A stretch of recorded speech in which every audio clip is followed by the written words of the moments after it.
биринчи китеп эмес, Турцияда басылган бул.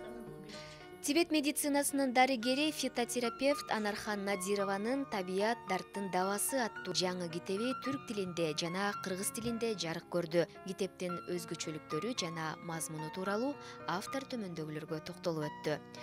Мен жазганым жалаң эле ушу табияттан кандай пайда алсак болот, кандай менен айкалышып жашашыбыз керек. Бул да китеп ошон үчүн дарттын давасы табият деп аталган. Эң биринчи өзгөчөлүгү мына азыр биз дүйнө жүзүндө экологияны бузуп атабыз. Экологияны эч ким бузбайт, биз өзүбүз бузуп атабыз.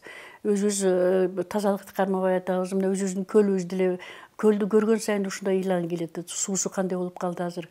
Эң биринчи ушул экологияга кандай жардам берсек болот. Мисалы үчүн эми бул жерде кандай жазылган? Өзүм врач болгон үчүн эң биринчи ушу ооруларды ойлойм. Ушул жерде косметика бар. Анда силер эч кандай бир косметический салонго барбай эле коесуңар. Эч кандай бир докторлорго деле барбайсыңар. Өзүңөр окуп, өзүңөр рецептин жасап, үйдө эле жасай турган нерселерди. Буларды эч кандай бир долларга же еврого сатып ала турган нерсе эмес. Баардыгы өзүбүздүн колубузда. Анархан Надирова 1989 жылдан бери түрк эли менен жакындан кызматташып, Түркия Республикасына тынымсыз каттап турат. Бул Түркия тарабынан чыккан 5-чи китеби. Демек, бул китептерге суроо талап ошончолук жогору десек болот.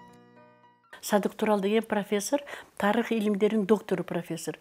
Ошол ооруп калып, мага жибериштир, частный приемга келди. Анан ошол 3 айда дарыланды, 3 айда дарылап аябай жакшы болду, өзү да таң калды.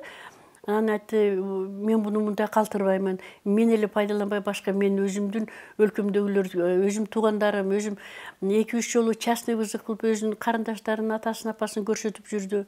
Аябай ыраазы болуп, анан ошо биринчи китепти ошол борбордон чыгарып берди. Мына ошол өздөрүнүн биринчи чыгарган китеби ошол түрк дүйнөсүнүн маданият борборунун башканы. Ошондой эле Түркияда апта сайын чыгып турган гезит журналдарга Анархан Надированын ден соолукка багытталган баалуу кеңештери, макалалары апта сайын жарыяланып турат.